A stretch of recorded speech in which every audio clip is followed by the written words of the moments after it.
What up, everybody, and welcome to another episode of Creeps of the Crypt. I'm your host, John, along with my co-host, Other Alan. What up, guys? I'm glad that we're back for a good episode this time.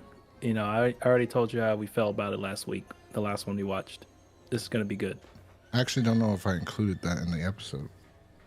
Oh, Yeah, I'm not sure, but yeah, so here we are to talk about, yes, like Alan said, a good episode. One of my favorites of all time, actually, which is Season 2, Episode 16, Television Terror.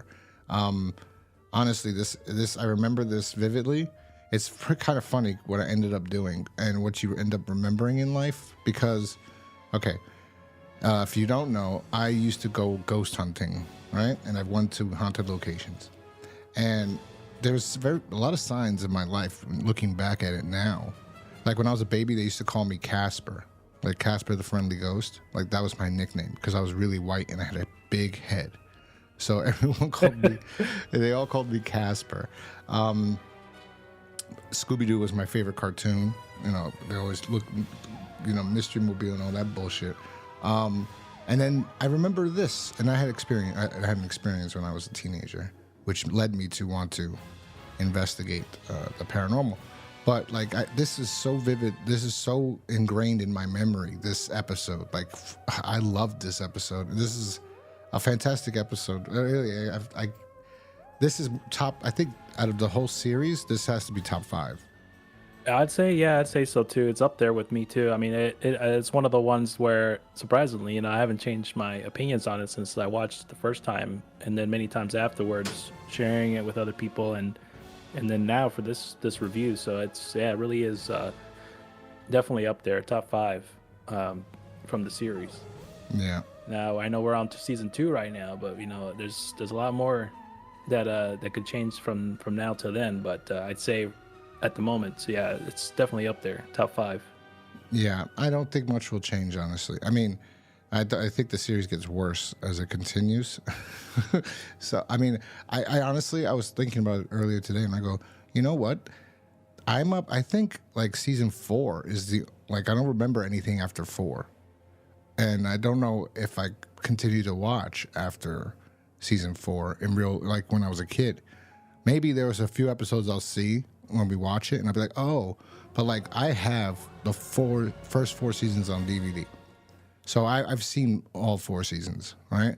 I don't know what season 5 is. You know, I don't think season 5 is the episode with Christopher Reeve, because that's a good one too. But if I think that's season 4, but if it is 5, okay, I remember that one. You know, but like I don't know, we'll see when we come up to it. But anyway, yeah, to talk about this episode is called Television Terror, and it aired on July 17th, 1990, and it was directed by Charlie Pecorini? Is that how you say his name?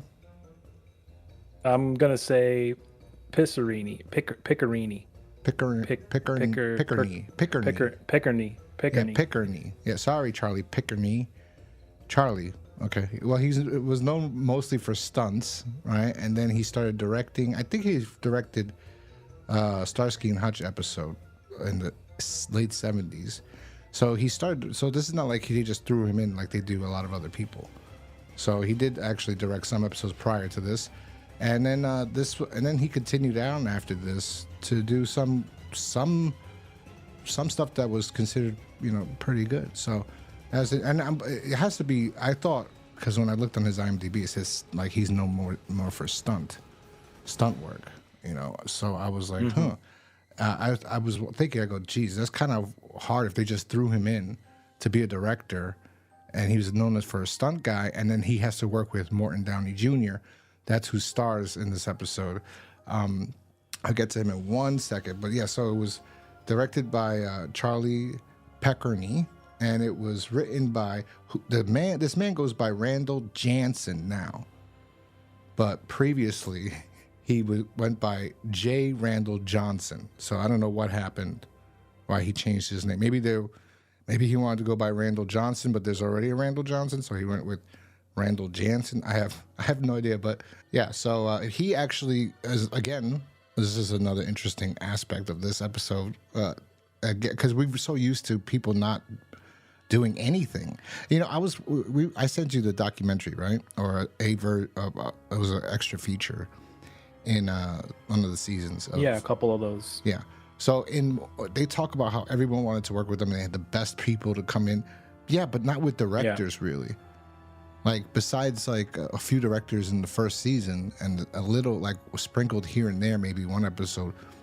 That most of the directors and writers that we probably like we doing this podcast are like nobodies. They haven't done anything and they're known for something totally different. So maybe the best of the best were like everybody else that were, you know, produce this. We talked about that last episode, how this is kind of like what happened with a lot of Hollywood stuff. They could just pick anybody to direct. But this one has a good, decent. I mean, honestly, I have to say, they should have given the guy more work because this was pretty fucking good. But he had stuff before. So yeah, J. Randall Johnson is a writer. He wrote The Doors, the movie The Doors. He wrote the story for The Mask of Zorro. There's a bunch of people that wrote the script, and you know, but he wrote the story. So that 90s one, right, with Antonio Banderas? Yes. Yeah, because it's like a new Zorro out now on Netflix or one of these streaming services. I think it's Amazon. Gotta clarify. I think it's Amazon. Yeah, I saw like some pictures of it, and I was like, "What the fuck is this?" And there's actually two. I think there's two. I think there's two different Zorro shows right now.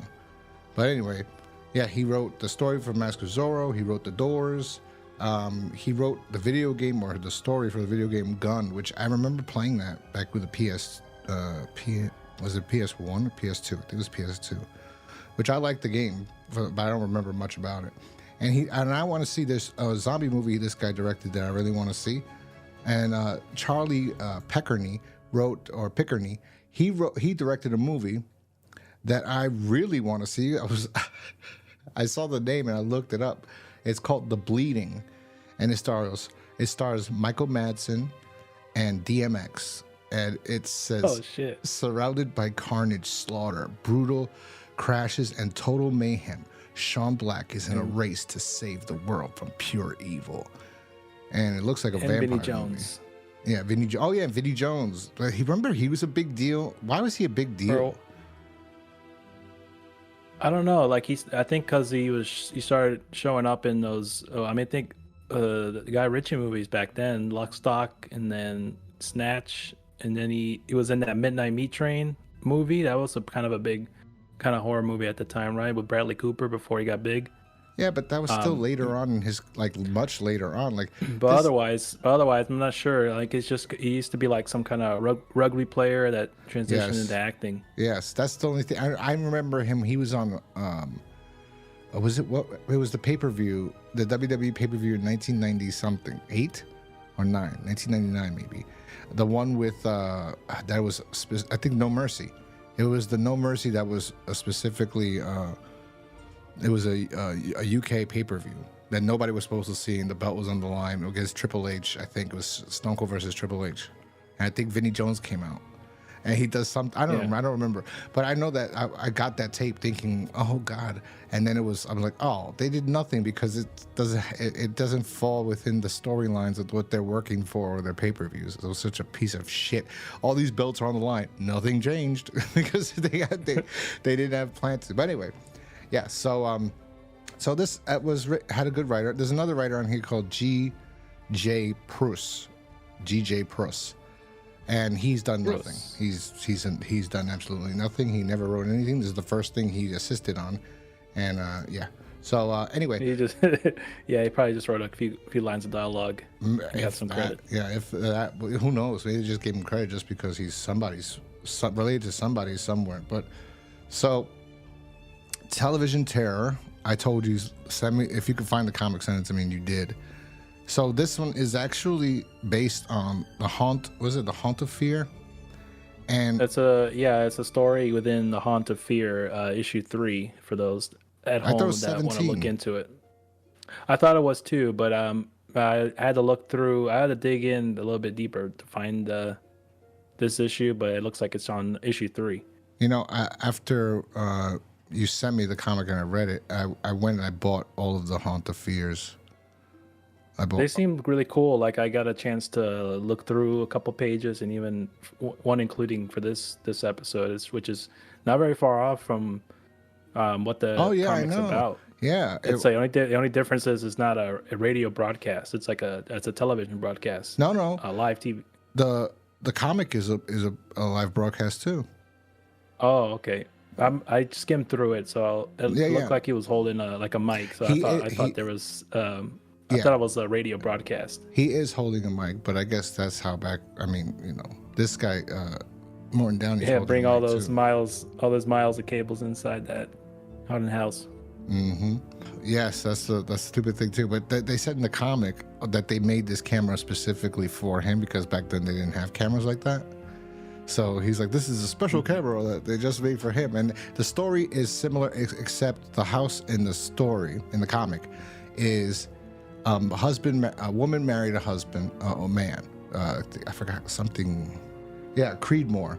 So okay, so the house in this version, in the comic version, the house is owned by a man named Mr. Creedmoor. He's an old man and he married a young woman, and then but like they weren't in love or whatever, and she was miserable being married to this old man, but he had money, so then she was having an affair with somebody else, but nobody knew about it because all of a sudden one day Mr. Creedmoor was found hanged right in a part of the house, and then all of a sudden she had married to this other guy like right away, and so everyone suspected that she cheated on him, and then all of a sudden a few years later they're both found hung in the house in the same room. So that's the biggest difference. In this version, Morton Downey plays a Geraldo Rivera type, right? I guess, yeah. And he's played, what's his name? Horton Rivers, right? I don't know why they kept his same name. They kept his name. It just gave him a similar name that rhymes with his real name. So By the way, that's not his real name. Remembering what the hell it was. That Morton's his father's name. His real name isn't even Morton. His real name is Sean. So because I remember I watched a documentary on Morton Downey Jr. when I was a few years ago. It's called. Oh, okay. It's like Sean Morton Downey Jr. Yeah. Birth name. Yeah, I forgot his name is Evocateur. That's the name of the documentary, and yeah, so it's great. And he was like a conservative, Jerry Springer, Geraldo, like Bill Maher, like one of these fucking. Actually, not. I wouldn't say Bill Maher because Bill Maher, yeah, maybe, but really like really aggressive, and really like there's clips of him going crazy on Rand Paul, and like he goes crazy on all these people, and he was a conservative. So and he was like, oh my God, there's a scene in that documentary where he tells there's a vegan girl in there, and this is the 80s. And she says she's a vegan. He goes, what does that mean? She goes, I don't eat meat. I don't work anything with animal things. He goes, I smoke 4 packs of cigarettes a day. I have at least 4 drinks a day. Right? He goes, I'm 54 years old and I still look better than you. I was like, oh my God, this guy is wild. And he was crazy. He would scream. It was an amazing show, to be honest. It was I think he died of cancer. Great show, great guy. Oddly enough, yeah, lung cancer. Yeah, because if he did smoke 4 packs a day, yeah, that makes sense. But yeah, he was came from a pretty good upbringing. He lived across the street from the Kennedys. Like he's well to do, and he's an interesting guy. And he had a lot of people on his show. And I would say we need people like that nowadays on TV. But anyway, so he was playing Morton Rivers. And he's going to investigate this haunted house, and he what's the word I'm looking for? Like he's being extra dramatic or pretending like for the TV for like I guess for us. Yeah, he kind of hypes it up. I guess like easy word. And kind of like how Maury would do. Yeah, or like I would say for people that into the paranormal, there's a guy named Zach Baggins. He's like the biggest paranormal guy now on TV. And he pretty much amps or hypes things up more than they should be. So, yeah, like him. You should know him. Yeah. He has that haunted museum in Vegas. Oh, yeah, I'm familiar with him. I've been to the museum before, and I've known about Ghost Adventures, but it was never one I watched often because most of the time they would never really show anything that good. You always see those little specks, a little those specks of dust or Dust, bubbles. yeah. That would be the evidence you see. Obviously, that's kind of like as far as these paranormal evidence goes.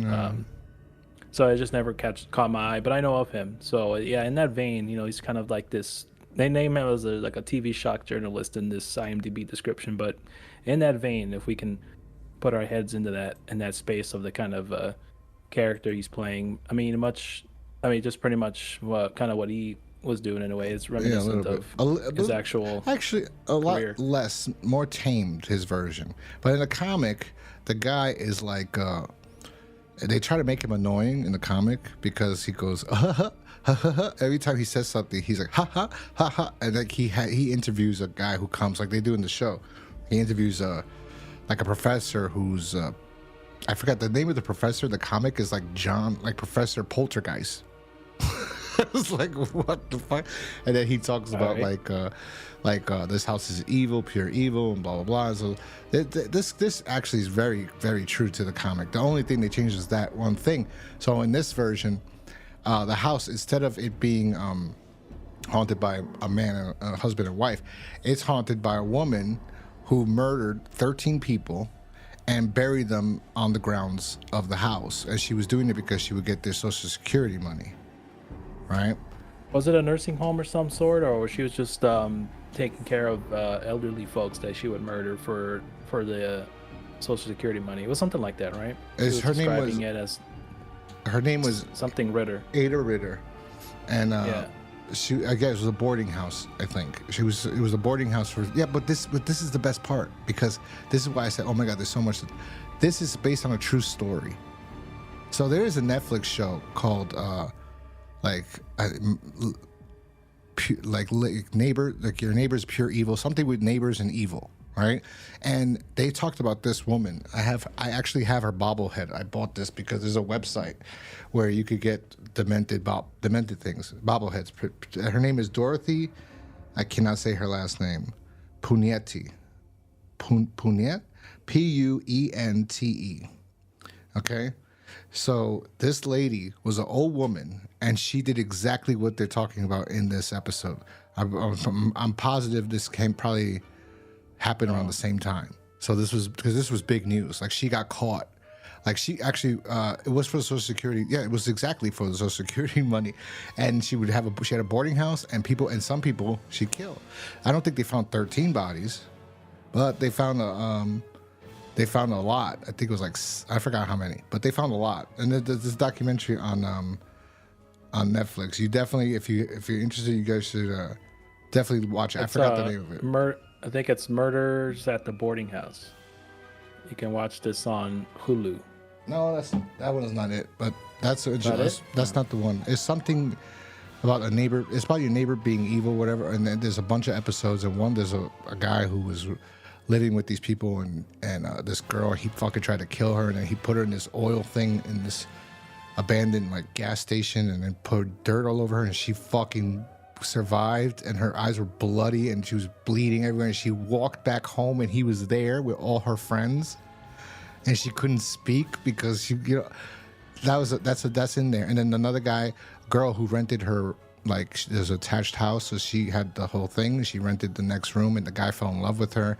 He was a Chinese guy. He tried to kill her, and so this is and it's on Netflix. So I forgot the name of it, but that's interesting to know. I want to watch that one now. So Dorothy, I don't know how to pronounce her last name, so that's what it's based on. It's actually based on a true thing, which is cool. So now you have all those souls in this house, in this version, that are there, probably angry because they were murdered, and they said that the house is pure evil.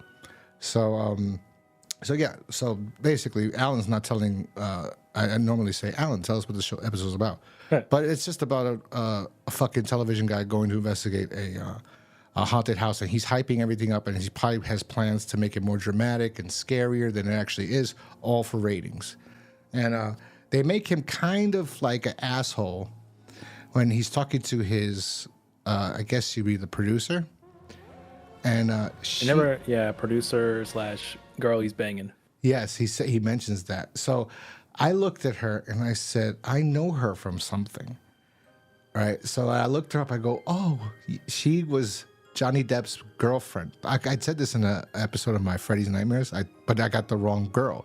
It was her. She's the one that is his girlfriend, Amy, that he ends up like he wanted to break up with her, and then she kind of whatever. So then they were going out. He was looking to start a fight. So then she goes, let's just do whatever you want to do. He's like, yeah, you sure? Because he was ready to break up with her. She's like, yeah. So he's like, okay. So then they go to like a gas station to get food. She goes to the back to get alcohol. And all of a sudden this guy comes in, robs the store, and Johnny Depp's right there, and he can't do anything. And then she's walking behind. She says, because his name's Tom. So she goes, Tom, and then she drops the beer. It breaks. The guy turns around and shoots her because he's nervous robbing the store. Yeah. So then I said, Johnny Depp goes, no. And then they go to Johnny Depp's depressed and looking to kill this guy. So yeah, that was where I know her from the 21 Jump Street episode. But yeah, so she's very pretty in my opinion, but she's the producer and he is an asshole to her. Yeah, that's what the instance that we got to where, much like the running trend on the show is that a lot of bad things happen to the kind of bad people on this one. So we kind of get a little bit of an instance of what he's like, but pretty much everybody in the crew hates him. So even the guys that were in the TV truck watching him go through this house, are making comments about him. So it kind of gives you an instance that this guy is a shithead. So so when something does happen, and probably we're not supposed to feel that bad for him. That's the thing. Like they're just really talking shit to him every time he says something. The whole time, yeah. That's what I think is the only problem. Like Morton Downey Jr., surprisingly enough, he's portraying, I don't know if he found the comic, read it, and he's portraying the character like the guy in the comic book. Like when he's talking to the producer, right? He's acting like the guy in the comic, like laughing at stupid shit, saying like, you're really gonna do a show about somebody who said they had sex with Satan or something? I forgot which one it was. And he goes, oh no, it was John Morrison, that she had sex with the ghost of John Morrison. I don't know what it was. It was something with John Morrison. And then he starts singing like, hello, I love you, won't you? He starts making up a stupid song. But he's acting like the guy in the comic, like laughing and doing all these stupid things, like annoying. But they come off as they fucking hate this guy. Like he's such a fucking prick. That's what it seems like. So I don't know if it was the acting or what, but like they really, really hate him. And I'm like, he hasn't been an asshole to get like, except for just because you're sleeping with me doesn't think that's the only line. That's really the only line that would make you feel that way about him. But other than that, they didn't really show too much of him being an asshole. So I mean, that's just kind of the context we're given. So who knows? Maybe he was. Yeah. Maybe treated them badly, but we just didn't see it. Yeah, man. That's just laying the groundwork of like the kind of character he is. Yeah, and also I think maybe it was him. Morton Downey's not really an actor, so him doing this, and it was a perfect casting though in a sense, but like he took it a different direction. He took it like the comic direction, being the guy, and he did great. He was really great. Like he seems like annoying. I mean, yeah, honestly, for someone that is not really known for his acting, I mean, he did a really great job on this one compared to like the people that are considered actors, just depending on the direction they're given or just the actor itself. Like he did better than that guy in the thing from the grave we keep shitting on. Yeah, it was great. Morton Rivers goes around just doing the show with one cameraman, going through the entire house, and we're getting shots, like cuts every time he opens a door of what took place in that room. So like he says in this room, that part was really cool. Yeah, I like that touch. Yeah, he says in this part, this person was killed, and then you see like that person getting stabbed in the chest, and then you see like a basement full of people when they open the basement door, and then they go like she kept them down here to what? It's really that's what I'm saying. Like to have this guy being Morton, and especially if you watch his show or how he acted, oh my God, this guy was unhinged. He was really unhinged. Morton Downey Jr. So like you got a director that's not really known to direct this guy. And that's why also maybe they took it that the producers and everybody, all the people in production truck, were talking shit to him because in real life people a lot of people despise Morton Downey Jr. because he said some crazy. So think about Howard Stern times 10. Okay, that's what it really was. That's what he's aggressive. He's an aggressive person. The logo for his television show was his big mouth. Like it was his Right. mouth. Like he's anyway. Anyway, it was fucking great. I guess there is a part where he starts going crazy. Because they're like, listen, the ratings suck, right? And then he goes, you got to do something. He goes, he's like, what the fuck do you want me to, like, almost like, Oh, yeah. what am I supposed to do? I was thinking of Arnold. Yeah, like he says, we want you to spice it up. He's like, how am I supposed to spice it up? Like, what am I supposed to do? And then that's when you hear a moan coming from upstairs, and they're like, what the fuck? And that's when the show gets good.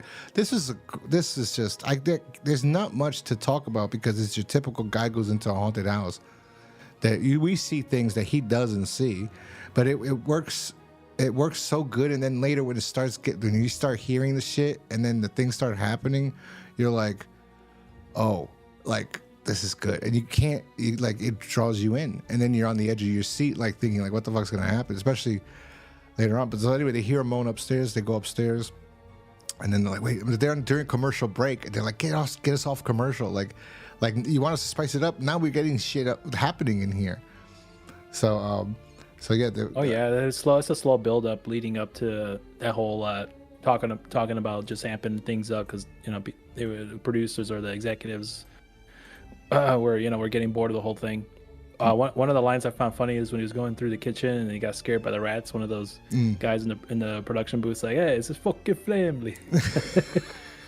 Yeah, that one got me. It's like, oh man, they really despise this guy.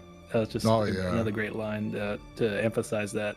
They did this works so well. They did little things like he's making comments about the food that was left in the house because the house has been abandoned for years, and then he goes, then the rat shows up and scares the shit out of him. But then he's just showing like parts of the house that things happen. But yes, obviously people watching at home would not be interested because they're not seeing what we're seeing.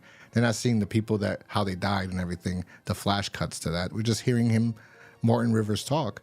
And then later, after the moan, they go upstairs and then the camera starts having problems. Like it starts getting interference. By the way, there's a house I investigated where I had a lot of cameras would, I remember one time I had a night vision camera. It was on night vision and the night vision went black, which is not supposed to happen. It didn't go off. It just went black. So like here, and then I had another device that was fully charged. The battery all of a sudden died, and then I go downstairs. I turn it on, it works fine. The battery's full. So that's something they say. Spirits take things away. And interesting enough, in the comic books they have things too. Like they talk about things in the comic that, like cold spots. There's a lot in the comic. He says it's fucking freezing here. That happens when you investigate haunted locations. So. Very interesting. So anyway, the camera starts malfunctioning. They're screaming at him in the truck because they're right done with commercial, so they got to put him on. And then the camera guy starts trying to fix it, and then they start hearing drips, like dripping. And then the producer goes, "Do you hear that, Morton? Do you hear the dripping?" And he goes, "Yes. So what?" And he goes, "Well, there's no water. It's not like this. Like he goes, the water's been shut off for years. Like this should be bone dry." And then she goes, he goes, "What do you want me to do? Read the meters?" And like she's like, "Say, well, find out where the water's coming from, basically, So he goes to the bathroom, and then he sees for the first time, it's not a flash cut that we see. He sees, which, by the way, the flash cuts could be that they're there, but he just doesn't see them, right? Oh, that could be it, or it could have been just kind of glimpses of what happened, or just the events of what happened, just I guess always happening or repeating themselves in a way. Hard to tell, but yeah, it's just kind of, I took it as just kind of quick flashbacks of people that have died there. I guess building up towards the end, because we see a lot of those same people that in those cuts later on when they manifest themselves. So.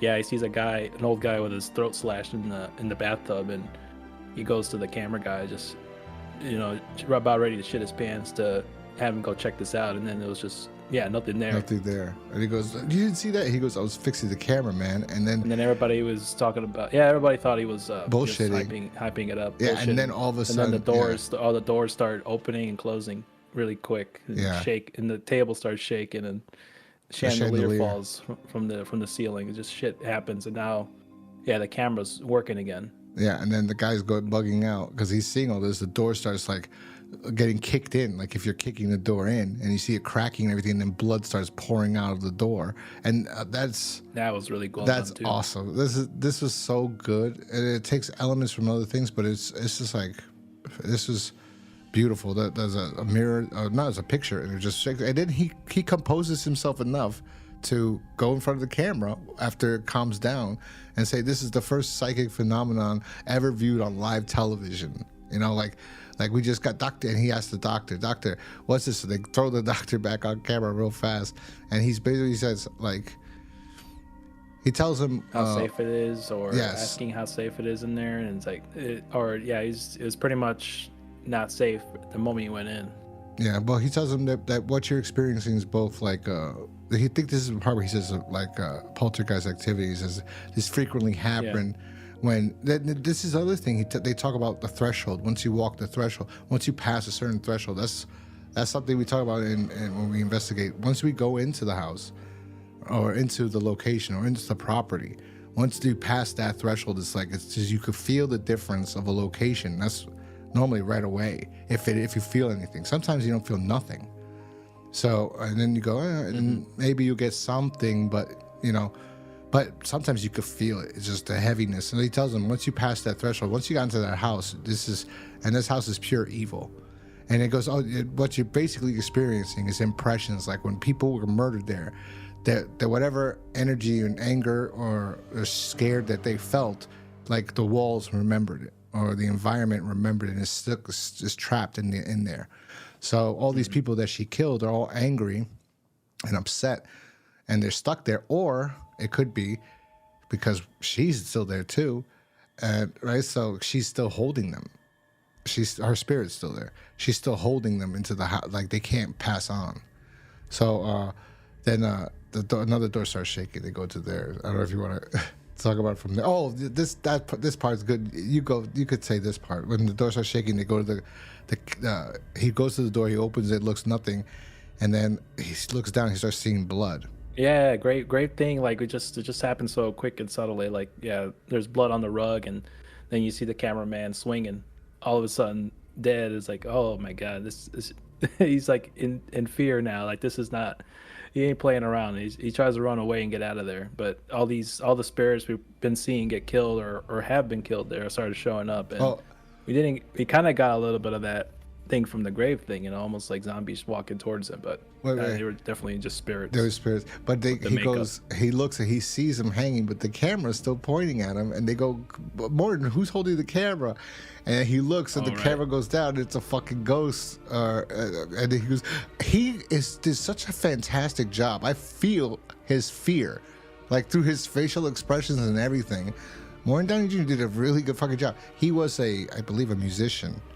And he entertainer, because he was a TV show he was hosting. He was a radio show host first, and then he had his own TV show. So he is an entertainer, but he was really good. Like he was so scared when the guy drops the thing. Like you believe, like he's shit. He tries to run out, and then that's when you see all the other fucking ghosts standing there blocking his way that he can't get the fuck out, and then he's fucking shitting his pants. Oh, fantastic! I mean, that's what made it feel believable. It's just his performance on seeing all this unwind and just the legends being true, but they don't see the ghost. Just great. They don't see anything, because right now all they see is the camera pointing at the door you ran in. And then he falls. Right, no, not the door. He walked upstairs with the cameraman when this ghost drops it, so it's facing the door he's gonna go into. Right, but he tries to run downstairs. He can't. Falls down, and then then they could see him because he fell. And then he's looking. So the other producer, he's like, call security, because obviously he sees Morton's freaking the fuck out. Right, he's like, call security, and then they go, oh, we got the network on the phone. They love it. Yeah, just leave him in there for a couple minutes. Sweat it out. He runs to that door, slams it, and he goes, help me. And then the producer's like, what do you want me to do? It's your call to the girl. And she's like, leave him in there. And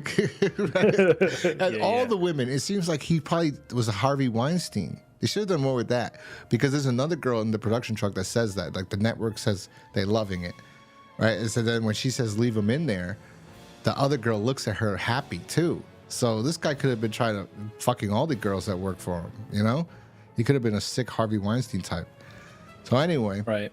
And for all they knew, he could have just been hyping it up, or there was something he saw that genuinely scared him, and it's just gonna leave him in there because hey, you'll be okay. Yeah. Figured he'd be okay. Yes, that's true too. Yeah, he goes in that. But how they saw the guy's feet? They saw the cameraman. They know the cameraman's dead. They know somebody else has to. They think somebody else has to be in the house, so they couldn't think he wasn't in real danger.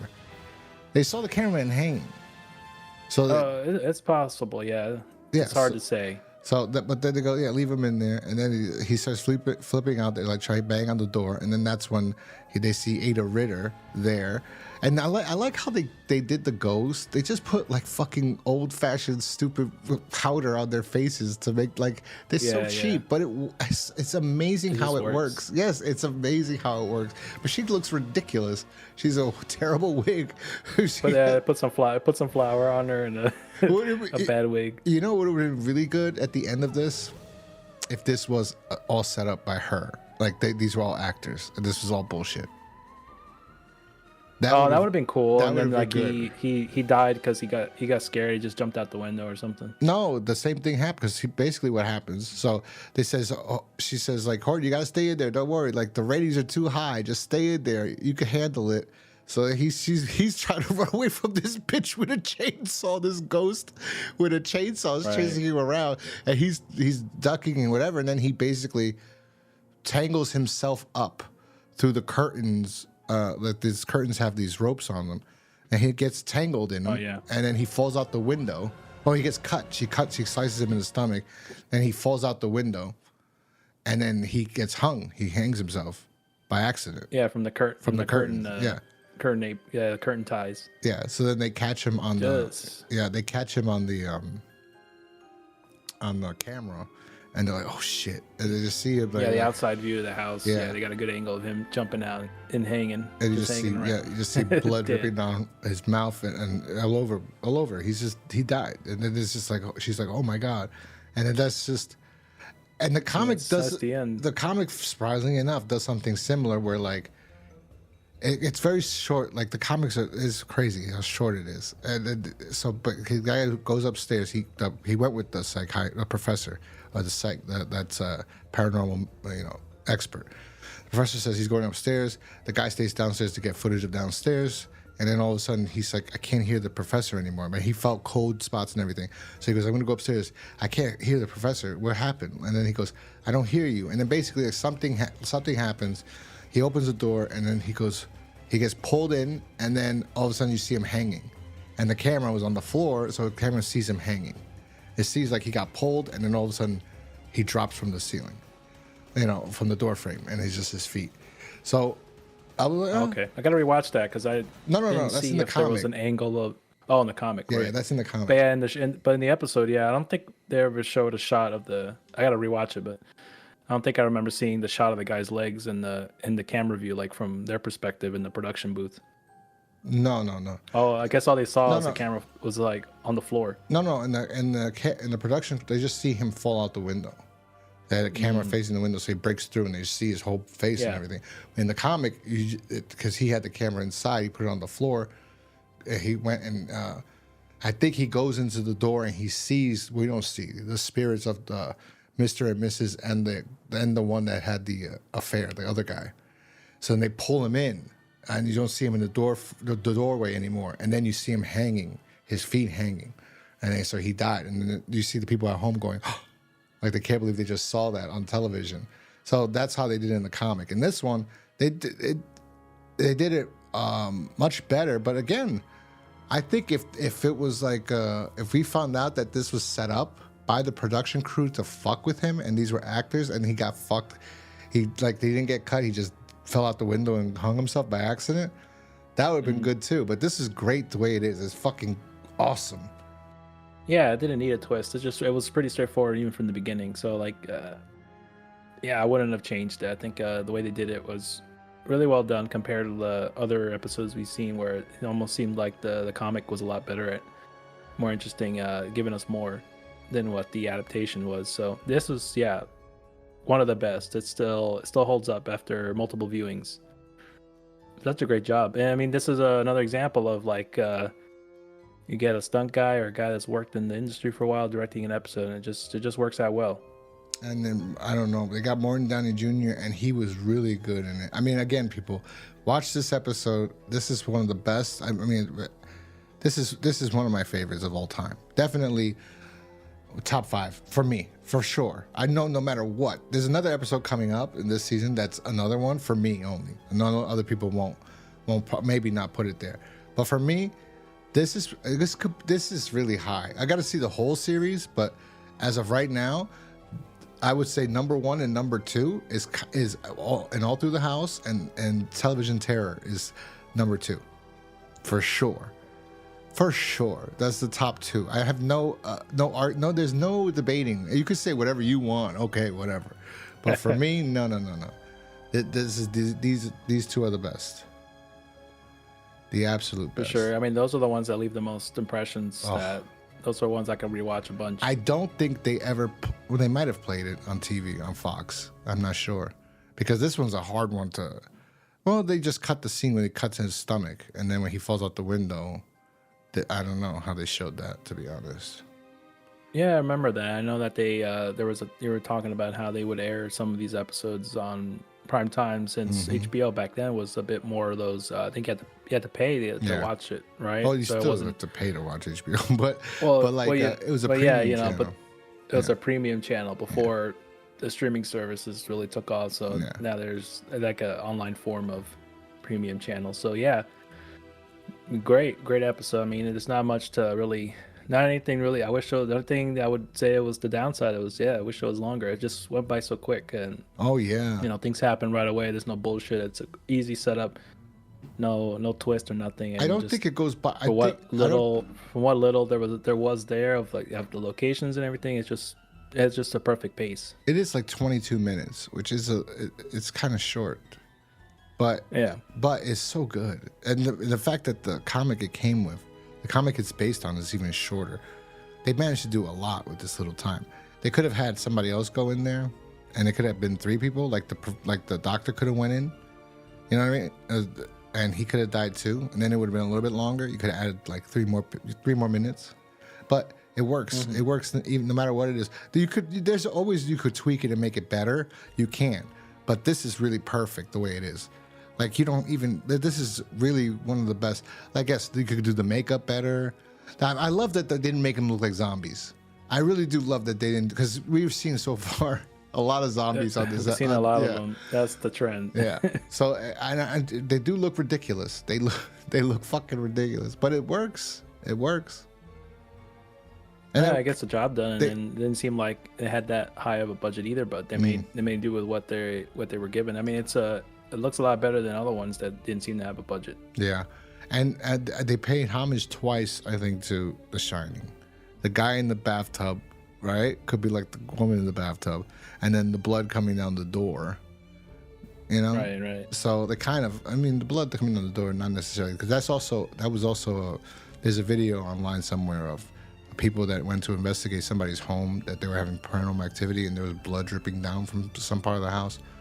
I necessarily don't think it was blood, but because it doesn't really look like blood. But then again, the footage is no good, so there's a lot of bullshit behind that, and I don't know, because there's a lot of things I see on TikTok or Instagram, and I go, why don't these people do a better job at faking it than others, and the other ones just looks too fake, right? Yeah, clearly CGI. There's one guy I messaged him several times. Let me investigate your house. Like, if you're having these things happen, and they don't never respond. Why? You know, it makes no sense. If it was true, it's hard to trust some of those online. Yeah, no, it's like you said. Yeah, if it was true, then I'm sure they would. I recently just came. Or somebody else, Zach Bagans, would have reached out already. Yeah, I recently just came. Jack Osborne, Ozzy Osbourne's son. He's into the paranormal. He hosts a bunch of shows. So I recently came across on TikTok a bunch of Bigfoot videos, and then some of them are like, oh, that looks interesting. But like, I go, we're in 2024. Why can't you get a good fucking shot of this thing? Right. Get out of here. Get out. But some of the footage is kind of like, well, that's hard to do. Like one of them was like a shadow thing too. I'll send it to you. It was like I was like, what the fuck? Maybe I'll post it. I have a locals for people out there. There's a locals for Ghost Crusaders TV, which is where is the YouTube channel and the Rumble channel where Creeps of the Crypt, the podcast video version, shows up. But there's no video of me and Alan yet. Still working on that. But you can see the the little player if you want to watch a video. But if you go to locals, there's gonna be some stuff from Creeps of the Crypt on there on top besides my YouTube videos. That'll be up there mostly. But you'll also, for $2 a month, if you like, you pay $2 a month and you get extra like little footage, and these podcasts are gonna be up there before they're on iTunes, Spotify, YouTube, Rumble, everywhere, Odyssey, BitChute, we're everywhere. So if you go on locals, you can hear these podcasts a week before they actually go up live. So yes. So yeah, there you go. And then you get little videos too. So there's gonna be a bunch of videos on Tales from the Crypt and stuff. And I'll probably post, if I see these stupid Bigfoot videos or paranormal videos I used to put on there, I'll put them up there Bigfoot. Because it's whatever. Jesus. No, I'm gonna say, yeah, for sure. This one is definitely one to watch, and I've rewatched several times. It's just great. Like it just has a good pace. Morton Downey is great in this episode. I didn't know too much about him prior to us discussing this. I know there was some info I saw that he was kind of like evocateur, as his documentary names. So he's had some history in that field of television. So I guess part of it benefited him for this role and to make it convincing, and just since he has a lot of on-screen experience, it just worked. It's just a straightforward episode, and great things they did there leading up, and just good build up to what the end of his career, pretty much getting to experience all these spirits that are in the house, and just seeing everything unravel was just really well done. I was actually very excited to hear your perspective on it. I know they didn't really do that much. It was just kind of all for the views and everything, so they didn't really like go in there with equipment on ghost hunting. So, but yeah, it was cool to get your perspective on it, because I know you've had some experience on that, and you got your recorded some stuff there. So it's interesting to see how they portray that stuff in movies or television. But yeah, with that said, this is a solid 5. I mean, this is almost a perfect episode. Yeah, not much I can really knock it to be kind of objective about it. It's just a solid episode, one of the more memorable ones for this season, for sure. Yeah, so my rating is obviously a 5 out of 5. This is a great episode. So yeah, loved it. Next episode's good too, in my opinion. I don't know what Alan thinks, but we'll talk about that when we come up to that. But anyway, guys, yeah, that was the episode for today. I hope you enjoyed it. Remember, you can find us on X at Creeps of Crypt, or Splinter 47 for Alan, or you can find Ghost Crusader TV. Yeah, so those are the 3 places you can find us, or you can go to locals, like I said, ghostcrusaders.locals.com, I believe. Let me just make sure that's accurate. Yes, ghostcrusaders.locals.com. You can join. I think it's free to join. And then I'm gonna have to put some of the videos behind the Creeps of the Crypt, the Tales of the Crypt and Creeps of the Crypt stuff, the audios that I'm gonna start posting there, the videos. That's gonna be behind a paywall, but you can join for free. I'm pretty sure, because Alan joined for free, and then the paywall is just pretty much creating an for extra stuff. And then if you guys want to upload stuff, like if you want to post stuff on it, then you pay $2. But you can watch any of the other videos, but most of the Creeps of the Crypt stuff is going to be behind that. That's $2 a month. So we recorded a little segment here about Bigfoot that you guys won't hear on YouTube or iTunes or Spotify or everywhere else. But if you go to locals, you can hear that. You can hear that if you want to, if you care, But then again, you also get the episodes a week in advance. To get a tease, you should just Photoshop Coolio's head on the Crypt Keeper for the next thumbnail. Oh, that'd be so. People could be like, "What the fuck? What's this racist then shit?" People can't complain that it's we're now uploading the episode. Oh, guys, Instead of reading the it's a thumbnails, little this is segment. podcast. It's like a 2-minute segment. That's all. So you don't have to anyway. But hey, it's something. Anyway, like I said, you'll get the episodes a week early if you go to locals, and you'll get other stuff too. We'll see. I mean, I'm just trying something out here, guys. Anyway, or you could go to grocerysaversmerch.com, pick up cool shirts. We got two interesting shirts on there for Dead Right. I have an idea for another 2 shirts. An idea for one, really. Oh yeah. I have an idea for one. I'll tell you when we get off, and then I have an idea for another. Just now, actually, I kind of think of coming up with an idea for one for this. But anyway, yeah, I got an idea for this one. All right. Anyway, yes, guys. We'll talk to you guys next time when we review Brother's Keeper. Yeah. Take care, guys. Peace out.